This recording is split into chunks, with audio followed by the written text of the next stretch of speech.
Hello again, YouTube. Welcome back to my channel. Let me move this a little bit closer so I'm not having to lean up. Sorry I took a little while to respond. But as I talked about before, I'm starting up Fallout New Vegas simply because I have put more time into this game than any other game that I own. I know more about it.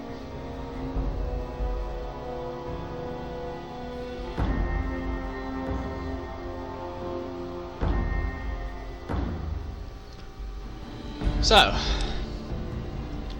that being said, let's start a new game.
War never changes.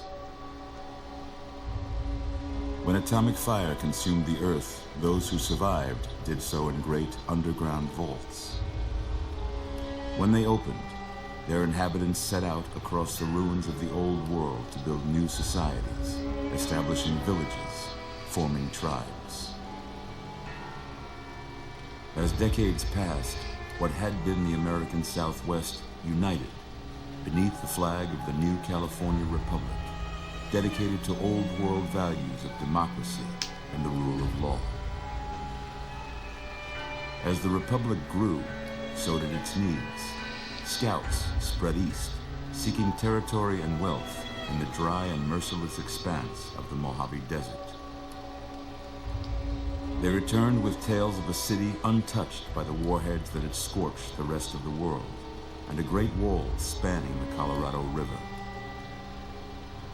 The NCR mobilized its army and sent it east to occupy Hoover Dam and restore it to working condition. But across the Colorado, another society had arisen under a different flag. A vast army of slaves forged from the conquest of 86 tribes, Caesar's Legion. 4 years have passed since the Republic held the dam, just barely, against the Legion's onslaught. The Legion did not retreat. Across the river, it gathers strength. Campfires burn, training drums beat.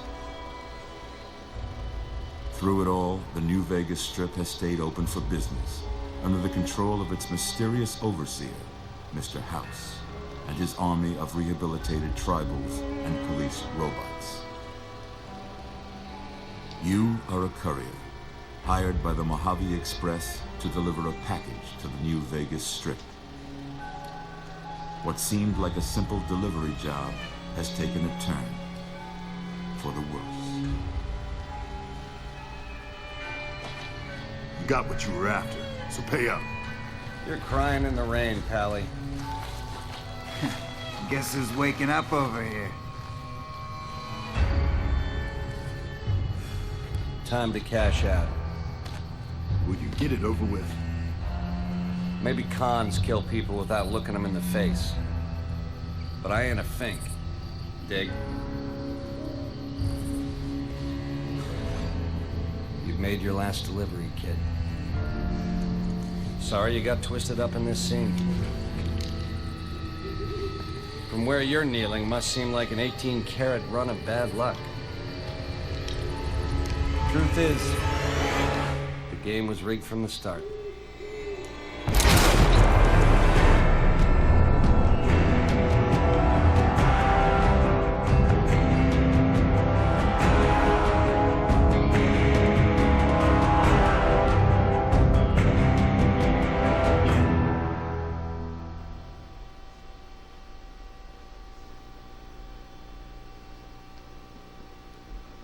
That was a pretty loaded intro, if you ask me. It gave all the background necessary to give you an idea what's going on.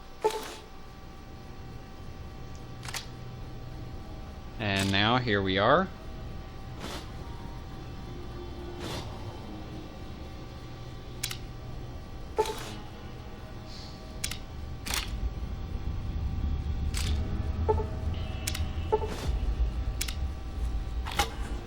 You're awake.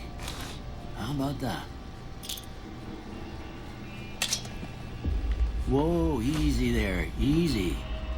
You've been out cold a couple of days now. Why don't you just relax a second? Get your bearings. Let's see what the damage is. How about your name? Can you tell me your name? So I'm gonna go with my real name here, despite the fact that you will never actually hear your name being said.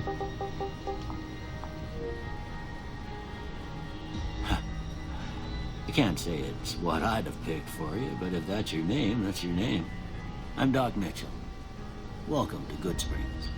Now, I hope you don't mind, but I had to go rooting around there in your noggin to pull all the bits of lead out. I take pride in my needlework, but you'd better tell me if I left anything out of place. How'd I do? Alright, so here is here is the build where you quite literally build your character. And there are different options for male and females. And I'm gonna go with a male this go round. I'm gonna do my best to make this character look like me.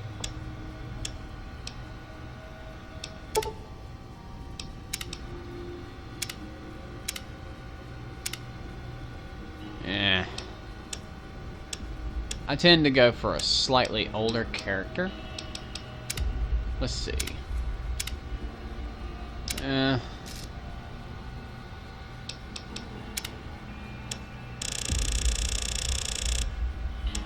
Can't really. Alright, I see now.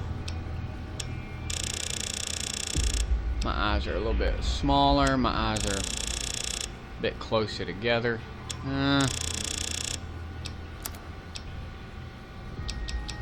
You know what? I'm just gonna go with a preset that looks kind of sort of like me as best as I can, or at least the character I would like to be. Actually, that looks pretty well like me. Now the hairstyle, I'm gonna go with something else other than my actual hairstyle.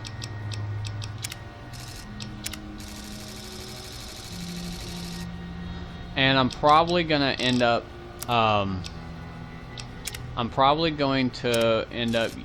using hats and stuff like that.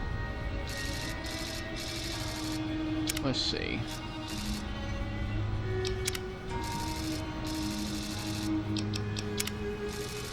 It's gonna be between one of those two that looks more like me.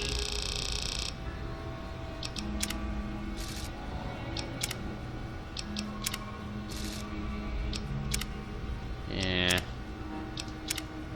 I don't see anything here that really... So I'm gonna just go with the survivalist and say the heck with it. Well, I got most of it right anyway. Stuff that mattered. Okay. No sense keeping you in bed anymore. Let's see if we can get you on your feet. Good. Why don't you walk down to the end of the room, over by that vigor tester machine there. Take it slow now. It ain't a race. Alright. And the controls will pop up as the game goes on.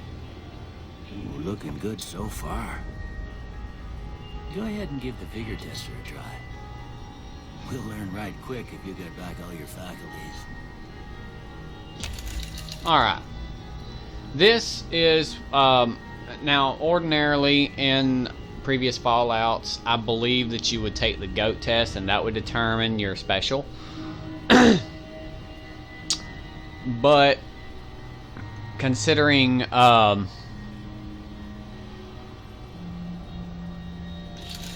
considering New Vegas is a little bit different,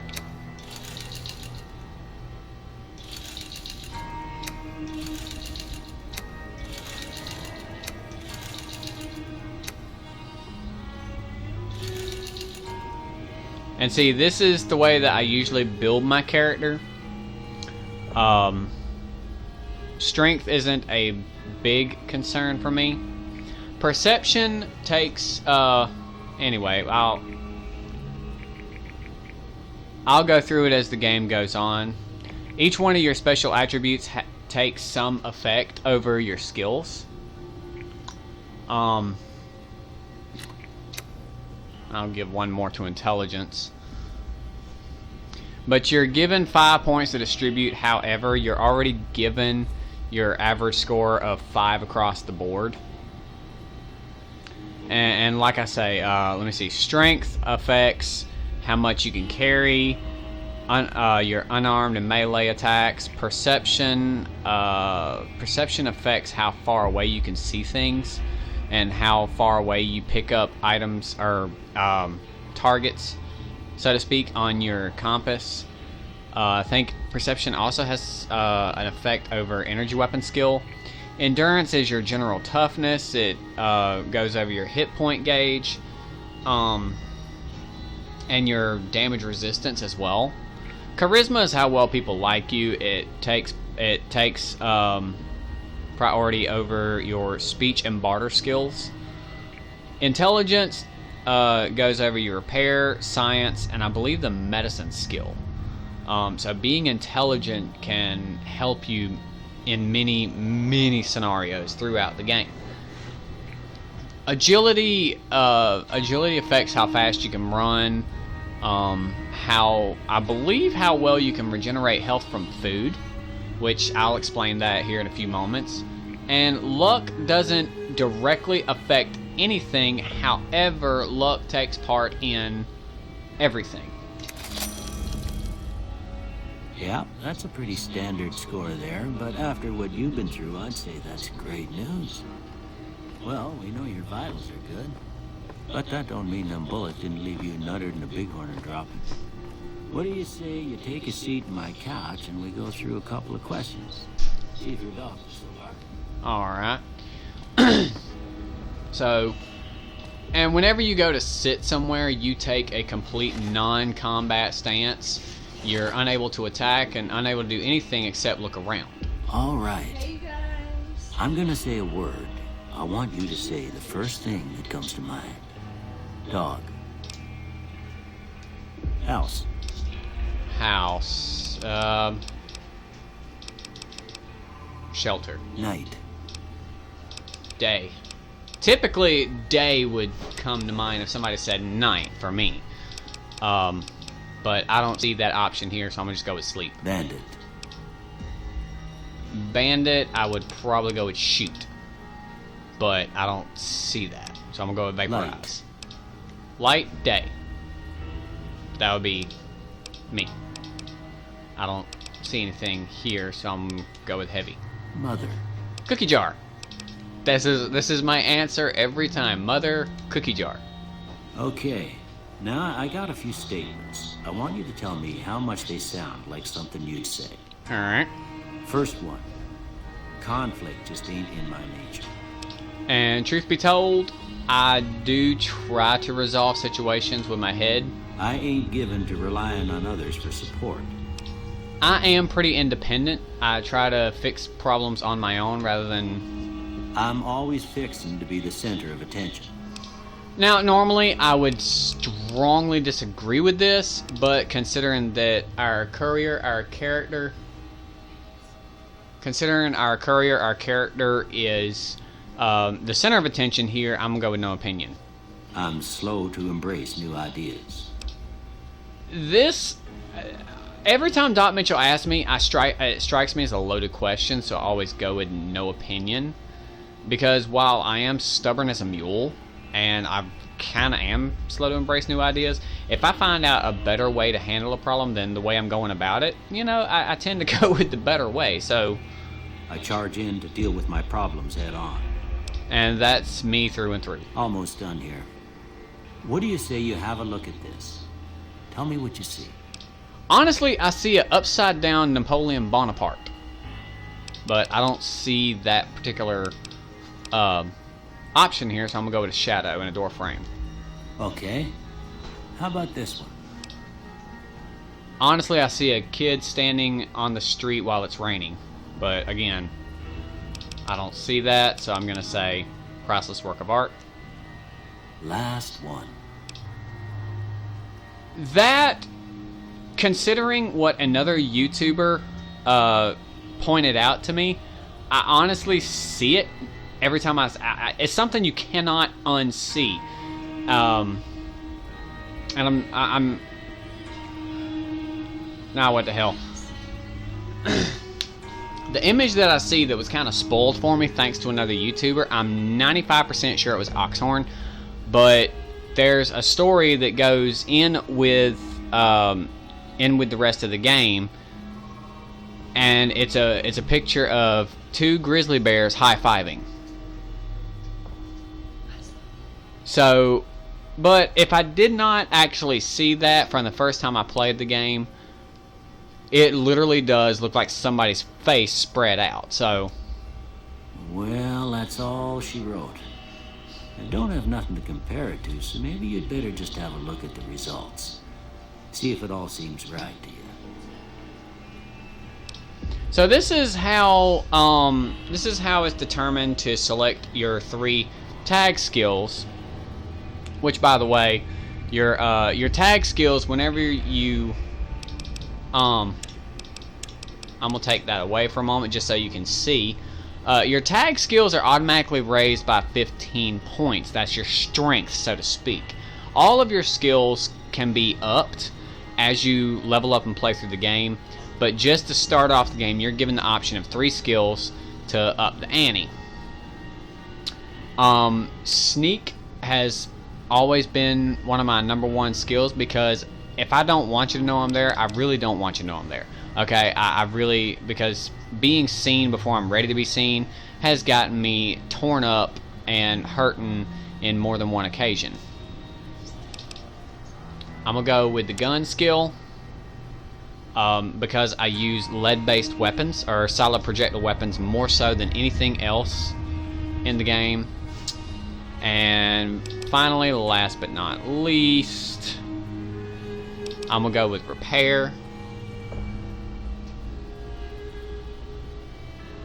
Yeah, I'm gonna go with repair, because everything else can be done. Before I turn you loose, I need one more thing from you. I got a form for you to fill out so I can get a sense of your medical history. Just a formality. Ain't like I expect to find you got a family history of getting shot in the head. Now, most people already have an idea of how they want to build their character or what have you. Now, your traits are perks that you start the game with, and they're there from the time you start to... These are your first 2 perks. Now, you do have the option of not picking any. Now, like I say, later on, whenever I do a second run through and choose a different ending or what have you, I'll pick different traits. Now, oh.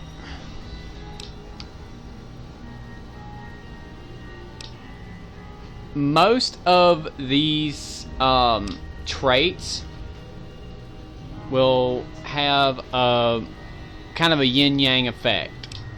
It'll be a good with a bad effect, so to speak. You'll get a good effect compared against something else. Okay, now just the first. What is this? Okay, well, no, these are actual traits. These aren't just. And you can choose to go through the game with or without them. I'm probably, just to be thorough, I'm probably gonna go without them, but I'm gonna go through them so that you guys can see them. Built to destroy is a flamer that burns twice as bright, but half as long. All of your weapons have a +3 chance to hit critically, which, by the way, critical hits can be the difference between living and dying. If you score a critical hit when you're low on health, that can be the. I have more than one time, numerous times, had a critical hit save my bacon. But equipment decays 15% faster. Now me, I'm away from workbenches and away from, away from repair centers a lot, and I do mean a lot. So having my equipment decay 15% faster is absolutely no good to me. Claustrophobia gives you a fear of enclosed spaces. You gain +1 to your special while outside, but suffer -1 when indoors. Now, my time is spent both indoors and outdoors, so that's not going to work for me. Hey, early risers, enjoy +2 to each of your special from 6 to 12, but suffer a -1 from 6 to 6. Wait a minute. So what about 12? I reckon 12 to 6, your stuff is normal. I don't know. But anyways, so you see that while using guns and energy weapons, you fire 20% more quickly but 20% less accurate. To me, accuracy and I'll think of it in a minute. Accuracy and precision. To me, accuracy and precision is everything. I don't care how powerful the gun is or how high the cyclic rate is. If I can't hit my target, that weapon is no good to me. 4 eyes. While wearing any kind of glasses, you have +1. Without glasses, you have a -1. Realistically speaking, that's me. I do wear glasses, and I don't. I don't. There's no way I can see clearly without my glasses. You're good-natured at heart, more prone to solving problems with your brain than violence. You gain +5 to barter, medicine, repair, science, and speech, but -5 to energy weapons, explosives, guns, melee weapons, and unarmed. And I solve problems both ways. So, heavy-handed, melee and unarmed attack do more damage, but less critical hit damage. Now, that one I'll go with. Hoarder, you gain +25 to your carrying capacity, but suffer -1 to all attributes anytime you're carrying less than 160. Again, not going to work for me. Hot-blooded, when your health drops below 50%, you gain +10% damage. You also suffer -2 to agility and perception. Once again, not going to work. You have +10 action points, but your reckless nature causes you to -2 damage threshold. -2 damage threshold does not help me any at all. This particular trait I do not understand. I do, but I don't. I don't see why anyone would choose it. No one's going to put you out to pasture because you're going to stay young and level 30 forever. You'll never again become addicted to chems, and they'll last twice as long, but after 30 you can kiss experience, perks, and skill points goodbye. That I do not like that at all. Now, it's rare for me to go over 30 when I'm running in a playthrough through a game, but considering how much time I'm planning on spending on this for you guys and showing off the different things, I don't see Logan's loophole serving me any good. Frag grenades, throwing spears, you throw weapons 30% faster at the cost of 25% less range. That does not help me any. Because if I'm going to use a throwing weapon, I want it to reach a long way away. Your skill but not experience, you gain plus 5 points to every skill, but you suffer minus 10% experience gained from now on. While that could be helpful, while that could be very, very helpful, I don't see it being useful to me. Small frame. Due to your small size, you have plus 1 agility, but your limbs are now more easily crippled. Once again, realistically speaking, that's me. I'm very, very small. I have a small frame. I always have. But due to the nature of the game and how harsh the game can be, I don't need any part of me easily crippled. Trigger discipline. While using guns and energy weapons, you fire 20% more slowly, but 20% more accurate. 95% of the time, I go with this trait.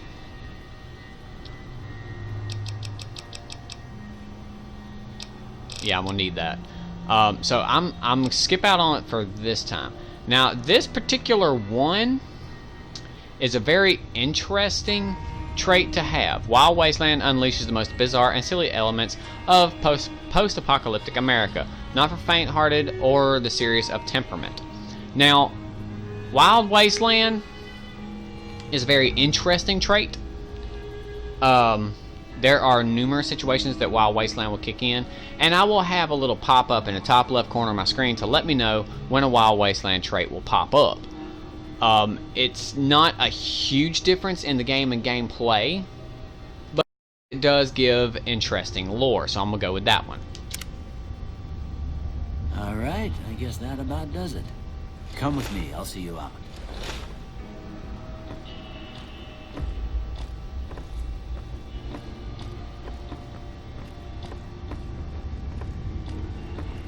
I'm going to follow Doc to the door till he gives my Pip-Boy. And then we're gonna stock up. Here, these are yours. Was all you had on you when you was brought in. I hope you don't mind, but I gave the note a look. I thought it might help me find a next of kin. But it was just something about a platinum chip. Well, if you're heading back out there, you ought to have this. They call it a Pip-Boy. I grew up in one of them vaults they made before the war. We all got one. Ain't much use to me now, but you might want such a thing after what you've been through. I know what it's like having something taken from you. And put this on too, so the locals don't pick on you for lacking modesty. Never was much my style anyway. And you have an option of choices here, whichever way you want to go. Personally, I would be a very, very grateful person if I would have went through this ordeal. So, thanks. Don't mention it. It's what I'm here for. You should talk to Sunny Smiles before you leave town. She can help you learn to fend for yourself in the desert. She'll likely be at the saloon. I reckon some of the other folks at the saloon might be able to help you out too. And the metal fella, Victor, who pulled you out of your grave. Anyway, you ever get hurt out there, you come right back. I'll fix you up. But try not to get killed anymore. Alright. Now, Fallout New Vegas, this is a new thing in the Fallout series, and this is something you may think I'm weird, but after you play through with this, it feels awkward. It almost feels like cheating if you ever go back to normal. And it reads as follows. Fallout New Vegas allows you to play in a new hardcore mode that greatly increases the challenge of the game. In this mode, stim packs heal over time and cannot mend broken limbs. Radaway removes radiation over time, ammunition has weight, and dehydration is a constant concern. This mode is only recommended for advanced players. You may turn hardcore mode on or off at any time in the gameplay menu, but if you activate hardcore mode now and maintain it throughout the end of the main storyline, you will receive a special reward. Would you like to activate hardcore mode now? And I always go with it. And just for that little bit, we get an achievement. 10G for Ain't That a Kick in the Head. Now, Fallout New Vegas, let's take a moment. Fallout New Vegas has 75 achievements total. So, and right after that you get a quest added. You get a couple of different quests there. One quest is for the tutorial, one quest is the main storyline. Now, I did say that we would go through Doc Mitchell's house. Immediately when you turn around, you're faced with a pre-war hat. And here are some books, handful of bottle caps, which bottle caps are the currency of the game. You may wonder why I'm just, looting the house and whatnot, but you'll see in a moment. Ashtray, Scorch book, pre-war camera. I'm probably gonna wind up putting the books in a footlocker or a box somewhere. I have a reason for it, I promise you. Take the crutches. There's a medical brace there. There's a hammer there. You open the gun case, right there you have a laser pistol, 31 energy cells, and a handful of drained energy cells, which will come in handy. And here you have some stim packs, some antivenom, Rad-X, just some general healing supplies. You have an empty syringe and a knife. Anytime you come across an empty syringe, hang on to them. Because not only are empty syringes valuable, they also have a very distinct use, which I'll explain shortly. There's an ophthalmoscope, reading glasses, and Today's Position. Today's Position is a magazine that will temporarily boost your medical skill. Now, if you look here at the foot of this bed, there is a doctor's bag. Yes, doctor's bag have weight, but they also, you open this crate, you find 5 Sunset Sarsaparilla with a broken 9mm machine gun on top of it. This 9mm machine gun is broken, but can possibly be restored to a fully functional weapon. Now, if your repair skill is high enough, you have the option to repair it. And just like that, you have a 9mm machine gun if you choose. Also, right next to it, there is a chemistry set. There appears to be enough chemical components to create a small quantity of chems, assuming one has knowledge to do such a thing. Now, chems are chemicals. They are mind-altering, body-altering chemicals. And as I come across these chemicals, I will explain what they are, in real life, or what they will be compared to. There are different chemicals here. Right now, my skill is not high enough to do anything with it. I'm gonna take these clipboards and those hot plates. And here you have Med-X, and Med-X is a chem. I'm gonna go over to items. Weapons. All weapons fall under a weapons skill category that determines how effective that weapon is. Guns, energy weapons, explosives, melee weapons, or unarmed. Compare the small icon below to the left for the weapons icon and the icon shown of the Pip-Boy's skill menu. DAM, DPS. These indicate base damage and damage per second, respectively. Weapons with a low damage have difficulty penetrating armor. If you hit a target's damage threshold, switch to a weapon with higher damage, or use ammo that reduces the target's damage threshold. For example, armor-piercing rounds. STR and skill. Many weapons have a strength and or skill requirement. If your character does not meet the strength or skill requirement for that weapon, its aim will wobble if it is a firearm, or will attack more slowly if it is a hand-to-hand weapon. CND. A weapon's condition affects the amount of damage it does. At 75% damage or 75% condition or higher, a weapon does maximum damage and only needs to be maintained. A weapon with a low condition will do less damage and may jam when it's reloaded. Repair mod. These options take you to the repair mod submenus, where you may repair damaged equipment or attach weapon modification. Apparel can consist of many different types of gear, ranging from clothing and armor to sunglasses and hats. DT. Some apparel grants damage threshold to the wearer. Your DT is sum of all damage threshold for currently equipped apparel plus any bonuses from perks or chems. Damage threshold is directly subtracted from incoming damage, so a higher damage threshold provides superior protection, though a small percentage of damage can get through even the thickest armor. A high damage threshold is quite valuable. CND. same as a weapon. Apparel's condition affects how much protection it provides. Apparel above 50% condition provides maximum protection and only needs to be maintained. Light, medium, heavy. Medium and heavy apparel will slow characters down when equipped. However, light will not. Repair. This option opens the repair menu, which allows apparel to be repaired by salvaging parts from similar items. Now, going under our aid items, I did say I'd explain them as I came across. Med-X has the ability to grant you plus 25 damage resistance. Med-X is quote-unquote morphine. That's all it is an injection of it's either morphine or epinephrine. All chems are addictive except for Rad-X. Rad-X is a real thing. I can't remember the name of it, but Rad-X will absorb most radiation that you come across. And then, of course, you have your stim packs, super stim packs. Your magazines are thrown in with the aid subsection. Weapon repair kits will grant a small amount of repair to the weapon you have currently equipped.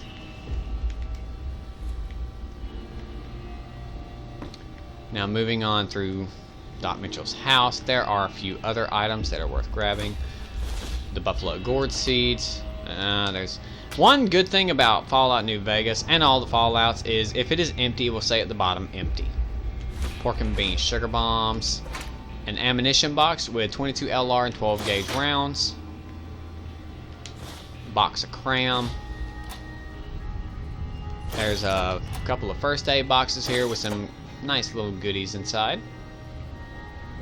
Then you come over here, there's a chessboard there. I took a look at my weight a moment ago, and my weight is starting to get a little bit high, so I'm only going to take things that have somewhat of a high value. There's 2 cups, dirty pre-war spring outfit. I'm just going to take everything that's in there. Open this door. This is Doc Mitchell's bathroom. There's a box of Braxo cleaner. There's a plunger.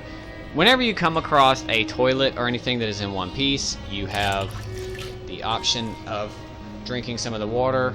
Same thing with a sink.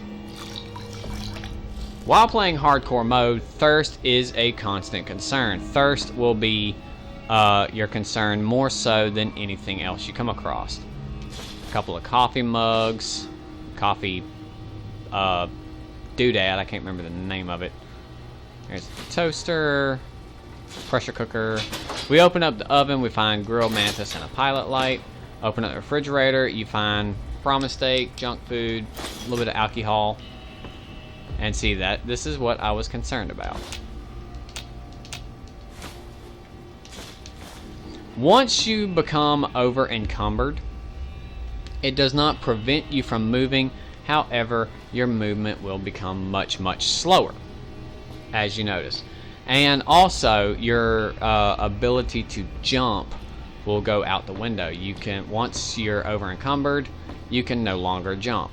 So what I'm going to do is I'm going to come over here to this Foot Locker. I'm going to go under my miscellaneous section. I'm going to find my items that have little to no value. Take the clipboard out. I got to lose 5 pounds. I'm going to keep my coffee mugs for now, and I'll explain why. But I'll take the cups out because I actually have no use for them. Take out the clipboard. And I'll take out the hammer. That puts me at 199 out of 200. Like I said, there is a reason that I went through that aggravation. Not only am I showing what all is in Doc Mitchell's house, and over here you find baseball glove. There's a radio there, but you cannot interact with it. And I want to say there's something else I'm overlooking, but I can't think of it right off the top of my head. So anyways, go over here to the data screen. Here's your miscellaneous section where notes, computer entries, things of that nature are saved. Here are your quests. and your completed or failed quest will be slightly darkened. And here is They Went That Away. This is your main quest. Back in the Saddle is your tutorial quest. We already have that one equipped. By the way, your Pip-Boy light can be turned on and off. It grants a little bit of illumination. You have the option to play first or third person. I personally prefer third person.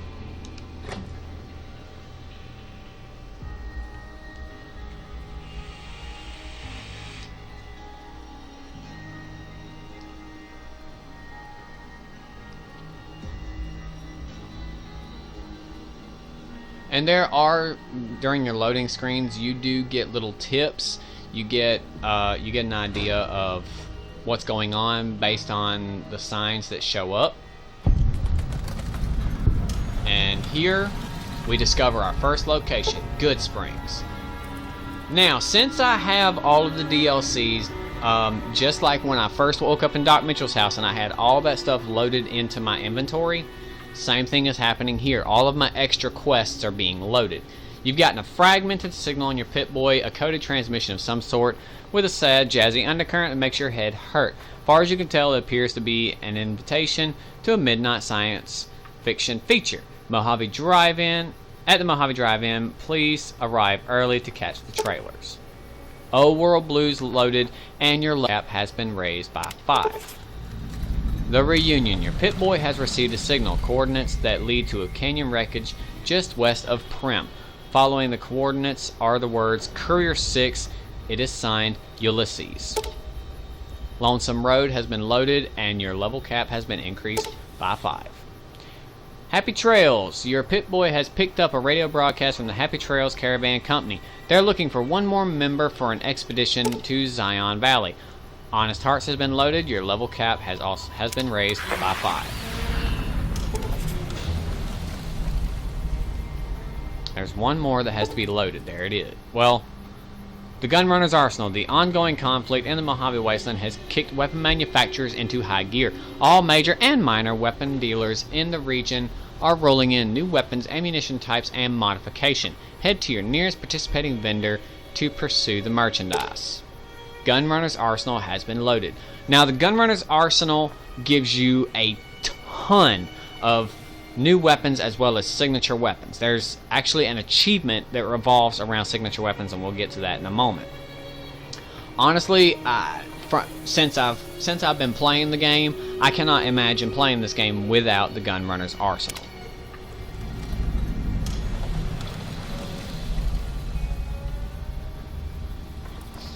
I'm waiting on that one last quest to pop up. I think I have to actually move. There it is. The Sierra Madre Grand Opening. Your Pip-Boy has picked up a radio broadcast inviting you to the grand opening of the Sierra Madre Casino. Dead money has been loaded. Your level cap has been raised by 5. And I will pursue each of these quests in turn. By the way, as you come across, you will come across different wild-growing plants. If you have the opportunity, pick them. Because they're lightweight. Even if you're not playing hardcore, they don't take up very much weight, and most of them prove useful. Now, our quest marker, that flashing little triangle flag deal on the bottom of our compass in the bottom left corner, is pointing us here to the Prospector Saloon. So let's go inside and make ourselves at home, shall we?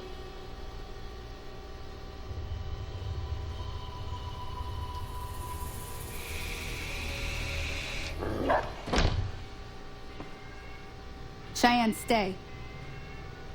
Don't worry, she won't bite unless I tell her to. Wait, hold up. Unless you tell her to. Okay, nice doggy, nice doggy. We were sent here by Doc Mitchell. And, you know, Doc Mitchell kind of said you could teach me to survive in the desert. Yeah, I guess there's a thing or two I could show you. Sounds like you need all the help you can get after what they done to you. Meet me outside, behind the saloon. If I didn't know better, that almost sounded like an invitation to a hot date. Flashing arrow on your compass shows the location of your objective. In this case, our objective is with Sunny Smiles, so wherever she goes, the marker on our compass is going to go with her.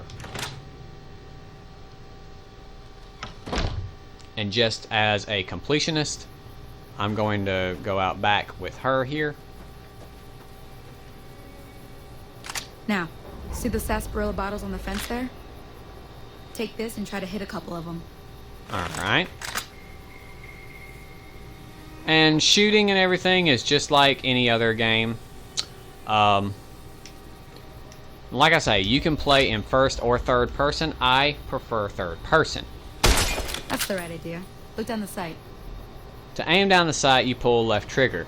Now, when you're in third person, it only zooms in a little bit as your character pulls it up to his or her shoulder. In first person mode, if you prefer, it actually uses the sights. Try crouching down and staying still. It'll help your aim. If you crouch down, whether you're sneaking or not sneaking, it improves your aim greatly. Nice shot. Well, that's a start. But I don't reckon you came to me to learn to fight sarsaparilla bottles. Tell you what, I gotta go chase geckos away from our water supply anyway. Darn critters are attracted to it. Why don't you come along? Now, at this point, you have the option, in tutorial, think I've learned enough. But every time that I play this game, this is free experience, a free quest, and there's very little work involved. So, alright, I'm in. Follow me. It's just down to the southeast a short ways. Alright. And I'm over encumbered. Give me just a moment. Let me go under my miscellaneous items. Let me go on down here to my books. Drop that. Drop that. I have a use for that. Drop that, drop that, drop that. Alright. And actually, I'll drop those two as well. There is a reason behind what I'm doing. Now, I know that Sunny means well by giving us a weapon to use. Once again, I kind of find that particular weapon to be garbage because of just how low the condition is. So I'm going to use one of the DLC weapons that was given to me at the start of the game that it's slightly less damage but a better condition. And it's also one-handed and it's easier to run with it. I can actually keep up with her if I run with a one-handed weapon.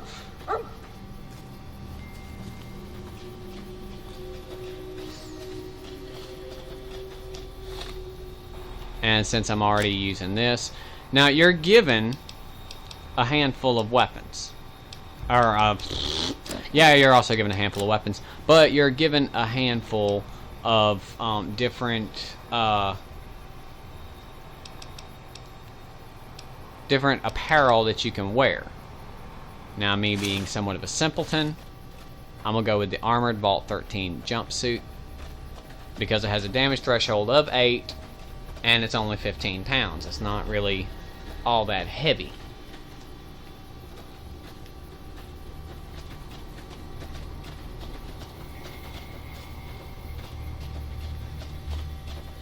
And I honestly think the Armored Vault suit. Hear that up on the ridge behind me there? We got some geckos to clear out. Bunch of little monsters is what they are. Seems like Doc Mitchell treats more gecko bites than anything else. Let's see if we can get a little closer. If we move quietly, we can get the jump on them. More likely to hit something vital that way. Alright. This is going to teach you how to do your sneak mode. Okay, you're on. Go give them hell. And just starting the game, you're not going to have any great sneak skill. But if you're accurate enough, you can make the most of sneaking by popping them at a long ways away. Now, whenever you're sneaking, notice in the top center of your screen, you have 3 different modes that will pop up while you're sneaking. There's hidden, which means nobody sees you, nobody knows you're there.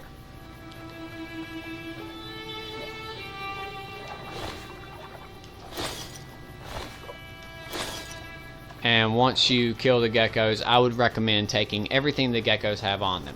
The hide and the meat. See? You're getting the hang of it. There's 2 more wells that still need clearing. You want, you can come along. It'd be worth a few caps to me. Once again, free experience, free everything. Shouldn't take more than a couple minutes, especially with 2 of us. Come with me. And she also gives you ammunition to use, which again, I'm over encumbered. So let me get rid of some of the books that I picked up.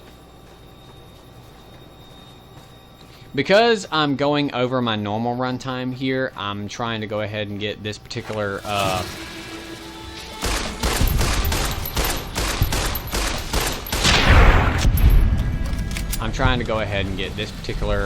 quest done and over with.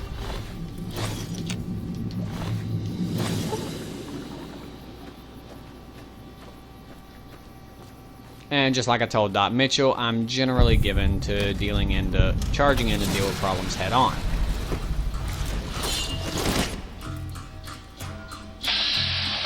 Welcome to the Vault-Tec Assisted Targeting System, or VATS VATS.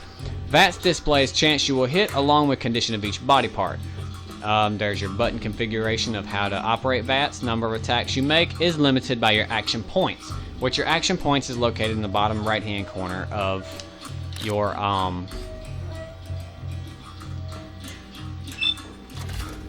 which I'm going to go ahead and let's see, torso.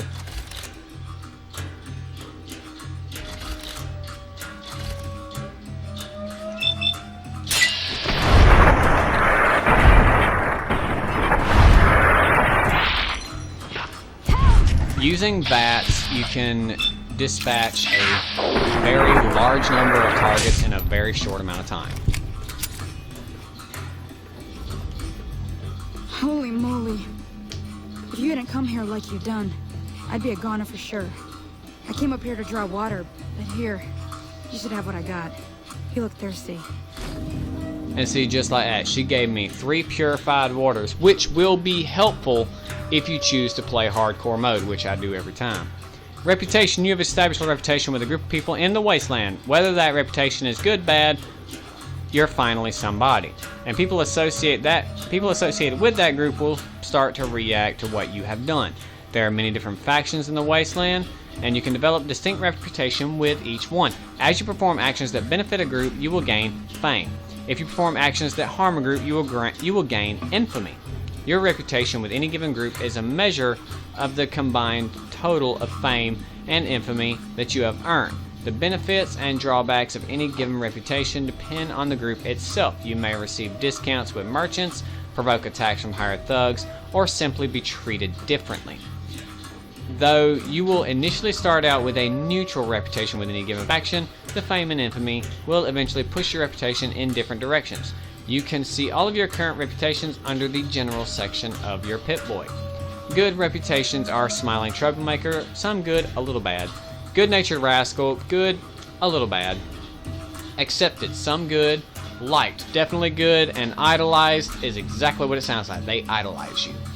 Mixed reputations are soft-hearted devil. You're more bad than you are good. Dark hero, more good than bad.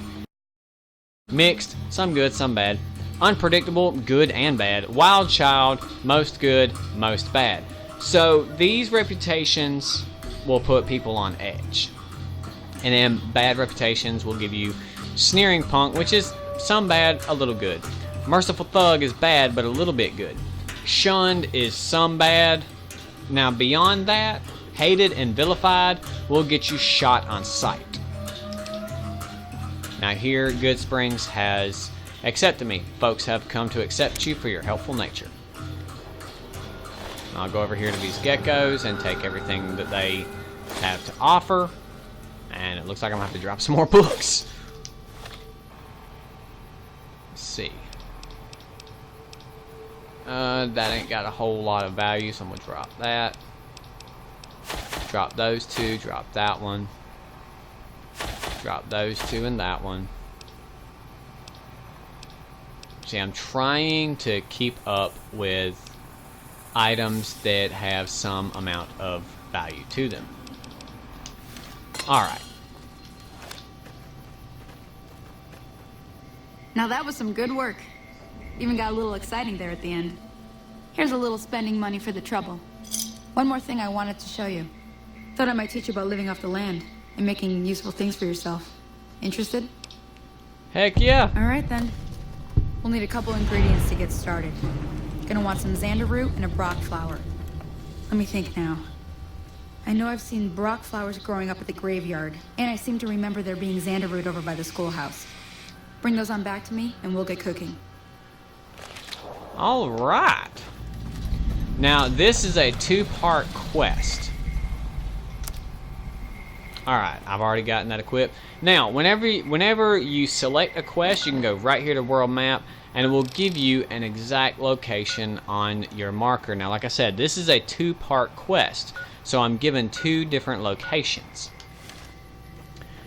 Some quests give you options of which way to go, and you have optional tags in the quest. In which case, some quests give you the option of doing it a little bit differently, maybe enlisting the help of someone else. There's a number of different, let me go ahead and, well, I'm fully loaded, okay. But it gives you the option of maybe enlisting the help of someone else. Maybe something different about that quest, going about it slightly differently to get a different outcome. And Fallout New Vegas is a game that is loaded, and I do mean loaded, with different choices to make, and the way the game affects you, the way the game treats you, will be affected by the choices that you make, both your subtle choices as well as your active choices. Now, what I mean by that, your subtle choices, for example, what the game was saying about reputation. If I go around just shooting everybody, that is considered a subtle choice. It's an in-game choice, but it's not like the game just popped up and said, do you wish to kill this person, or, you know. It was something that you did in-game, but you didn't do it. You didn't get stopped and asked to do it. You just, you know, did it. Now notice the compass. Every time you come across something that is considered a threat or an enemy, it will show up as a red tick on your marker. And speaking of which, I'm going to go ahead and change this HUD color. I'm going to change my HUD color to white. I'm going to change my Pip-Boy color to blue. It's easier to see.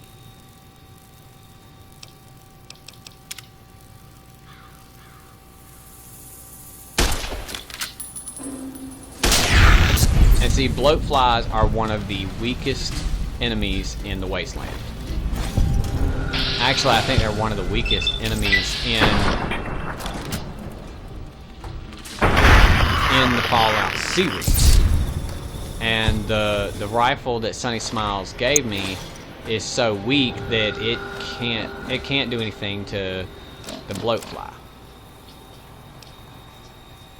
Let's see. Drop these ashtrays. Now, I'm not going to bother with picking up any more bloatfly meat. I have a reason for picking up the bloatfly meat, and once again, I'll show that to you in a little bit. It probably won't be in this episode that I show it to you.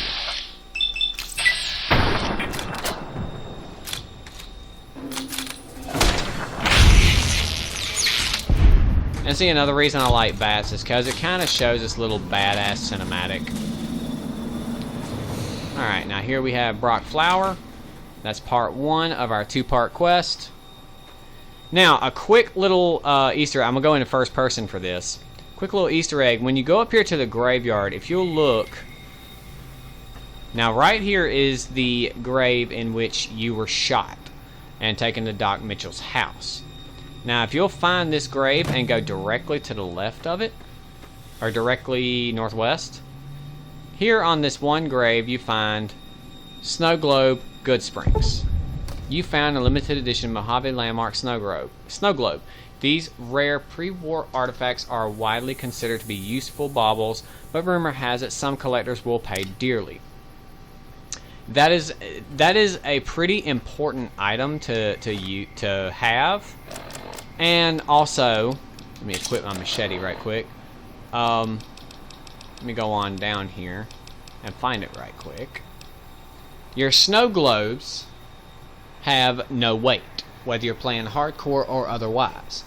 So whenever you find snow globe, they are very, very rare.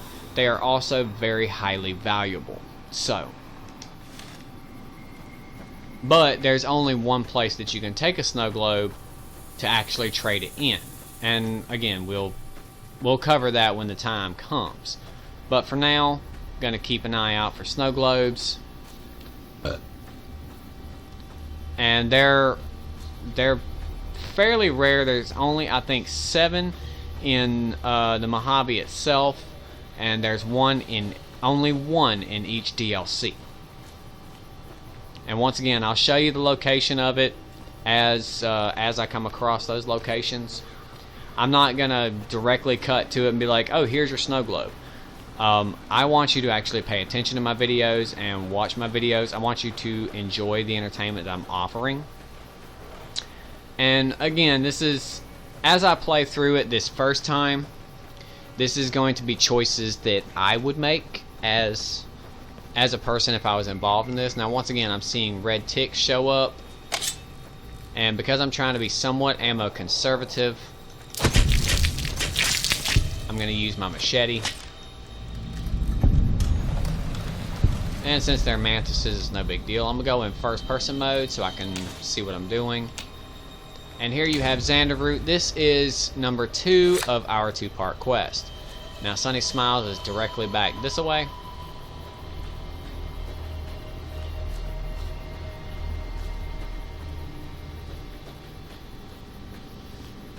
And until you can actually discover the locations of different places, you have to travel everywhere on foot, as I'm doing right now.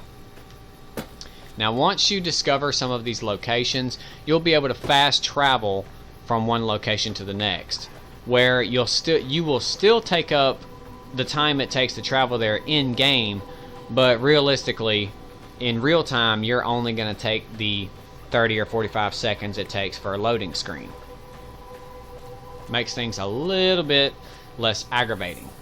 Oh, and when you fast travel, so long as there's no enemies around, you're not going to come across any enemies when you fast travel like you would if you were traveling on foot. Here's Sunny. Let me see what you got. Yeah, these'll do just fine. Just fine. Alright now, we're gonna be making something folks on the trail call healing powder. Go on over to that campfire now. Give it a try. Now Fallout New Vegas also added the option of using campfires. Campfires are a great addition to the series and give that survival element. Now here you already have the ingredients. Now once you open up a campfire, the same thing with workbenches and reloading benches, you're given your recipes over here. They are in alphabetical order, unless you have the ingredients to make, said ingredient or said recipe. Now the recipe for healing powder calls for 1 Brock flower, 1 Xanderroot, and it does not require any skill to do it. This is the only recipe that does not call for any kind of skill. And you press X, it gives you the option how many do you wish to make, and press A to complete your choice. Hey, that's not bad, see? All it takes to make a recipe is the right ingredients and the right know-how. Sometimes it won't be a campfire you need. Might need to do some work on your guns and ammo, maybe. Important thing to get is it's all the same idea. You just need to find the right place to set up shop. workbench or reloading bench, whatever. Well, I hope that's enough to get you started. I'm heading back now. Hope I didn't miss anything good on the jukebox. Cheyenne would never forgive me. Hey, do me a favor. Trudy, she's the bartender up at the Prospector. Kind of the town mom. She likes to meet newcomers. She'd be cross with me if I didn't ask you to poke your head in and say hi. Alright, so now we have one more part added to this quest. And I did say that I would explain why. And I'm also doing it to check and see what all I need. Now, these different recipes, you have a skill requirement, you also have ingredients required. And some of these have different uses, some of them not so much. Now see, the reason I have the coffee mug and coffee pot is because it gives me the option to make black coffee.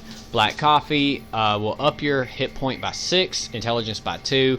It decreases your agility by 1.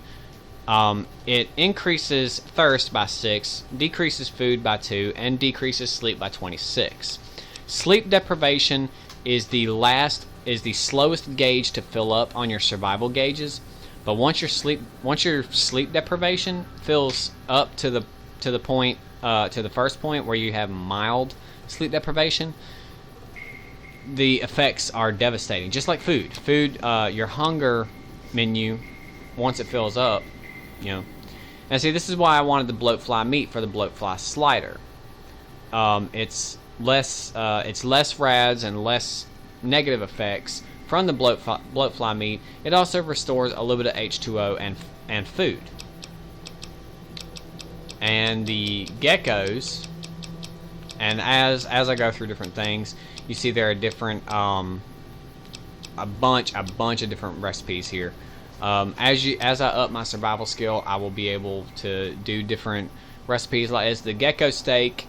The gecko steak and the dog steak are the two things that I try to carry the most of, because it replenishes health as well as keeping my hunger meter down. The campfires are more useful whenever you're playing hardcore mode. And I can understand where some of you may not want to play hardcore mode, because hardcore mode does incorporate weight into your ammunition. And right here, before you go any further into the game, before you leave Goodsprings, it gives you the option to edit your name, edit your character. But if you feel pretty happy with your character as I do, you can select Finish. Let's travel onward. There are options later on in the game to change up your character, and I'll get to that as I come across it.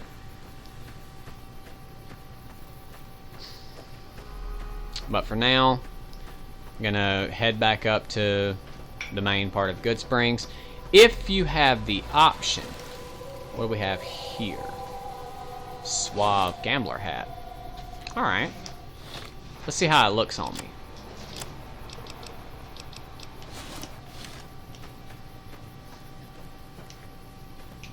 me. Looks alright, I suppose. Let's take a look at the pre-war hat. Doesn't really look any different. So, just for now, since it gives me a perception of +1, I'm gonna wear it until I can find a hat that better suits my style. By the way, I didn't actually look at the recipe to show you guys what is required. However, buffalo gourd seeds and surgical tubing can be put together to make a snakebite tourniquet. Snakebite tourniquets are their value is beyond words. There are a number of enemies throughout the Mojave that inflict damage through venom, and it doesn't matter if you kill the enemy that did the damage. The venom will continue to do damage, so it is quite possible they could still kill you after you've killed them. And that scorpion that I killed a moment ago when I was going to get the Brock flower is just an example. I'm done being nice. If you don't hand Ringo over soon, I'm going to get my friends and we're burning this town to the ground. Got it? We'll keep that in mind. Now, if you're not gonna buy something, get out. Hello? Well, you've been causing quite a stir. Glad I finally got to meet you. Welcome to the Prospector Saloon. So I overheard that argument. What's all that about? Looks like our little town got itself dragged into the middle of something we don't want anything to do with. About a week ago, this trader, Ringo, comes into town. Survivor of an attack, he says. Bad men after him. Needs a place to hide. We figured he was just in shock, so we gave him a place to lie low. We didn't actually expect anyone to come after him. Huh, so where's Ringo now? He's holed up at the abandoned gas station up the hill. Well, what are you gonna do? Some of the others, like Sonny, will probably stand up for Ringo if he asks for help, which he hasn't. Personally, I hope he sneaks out of town one night and takes the powder gangers with him. Powder gangers? Chain gangs, really. The NCR brought them in from California to work on the rail lines. Problem is, it turns out that giving convicts a bunch of dynamite and blasting powder isn't the best idea. It was a big escape not too long ago. Some of them stuck together so they could make trouble. That's what we're dealing with now. Huh, lovely. So why don't you just kill Cobb and be done with the whole affair? You mean murder him? That's not our way, even if Cobb is scum. He can bluster and threaten all he wants. Now let's talk about something else. Alright. What would happen if I was to help Ringo? If you were able to get Ringo out of this mess, you'd have a decent reputation around Goodsprings. I'd even set you up with a discount. Of course, helping Ringo would also make the powder gangers mad. And they've got a lot of friends out there. So if I help Ringo, Goodsprings will like me more. What if I was to help the powder gangers? Don't know why you want to do a thing like that. Yep, you'd get on their good side, but people around here wouldn't appreciate it one bit. So who's the man you were arguing with? He's a convict, just without the chains. Said his name was Cobb. Powder gangers is what they call themselves. Plenty more like him out there. Okay.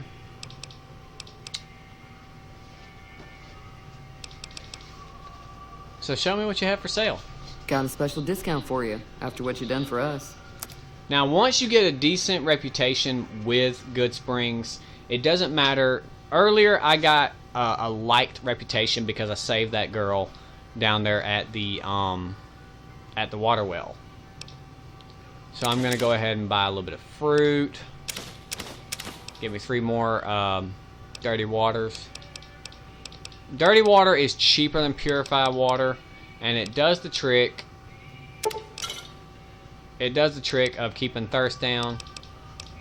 Now, I also picked up a few things on the way. I picked up some 22 LR, but that's not really her thing. So what I'm going to do, I'm going to sell those cleaners that I picked up at Doc Mitchell's house. I'm going to hang on to the binoculars for now because binoculars are helpful for seeing long distances. Now, the blood pack would be helpful for restoring some health, but if you notice, it's HP plus 1, which is not very much. So I'm gonna sell that. I'm gonna sell her a couple boxes of detergent. This is why I said to pick up the things out of Doc Mitchell's house, because you can use, even if you don't have that much money, you can use the things that you pick up to barter, to essentially make it so that you get some decent things. And here's the gecko hides that I picked up earlier helping Sonny. You can use these items to buy some useful things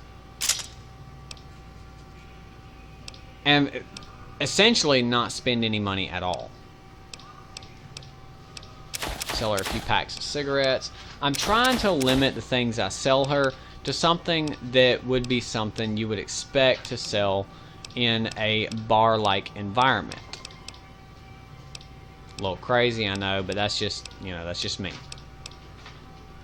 Now, the Vault 13 canteen is a DLC item. It actually helps you throughout because every so often, I think it's every couple of hours in game, the courier, your character, will take a sip from your trusty Vault 13 canteen, and that message will pop up in the top left corner. So I'm going to hang on to that for a little bit, I have no use for whiskey, so I'll sell that to her. Now there, I bought a few items. Let's go back to the top and see what all I bought. I bought a little bit of fruit, some sunset sarsaparillas, which I'll explain why here shortly. And I bought some dirty water, which will help with my thirst. But you see, she owes me 100 caps, and that's because of the stuff that I picked up and sold to her. Now press X to accept. And there, Another satisfied customer. and there I have, Be careful out there. and there I have 100 more caps. Now, that quest that I just accepted, Ghost Town Gunfight, offer to help Ringo deal with the Powder Gangers. Now, I have two different options of how to handle this.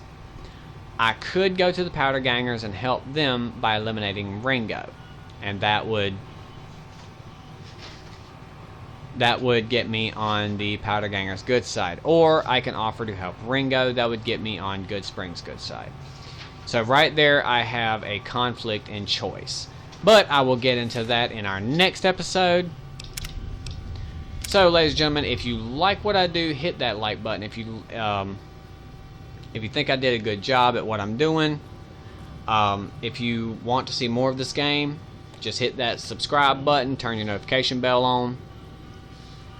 If there's something I might have missed, something you felt that maybe I should have included in my first video, maybe something that I overlooked, something that, I don't know, maybe something you would have maybe done differently, hit me up in the comment section below. I love reading my comments, and so long as they're not rude comments, I respond to everyone. So until next time, ladies and gentlemen, I'll see you right here, same time, well, maybe not same time, but definitely same channel, same place.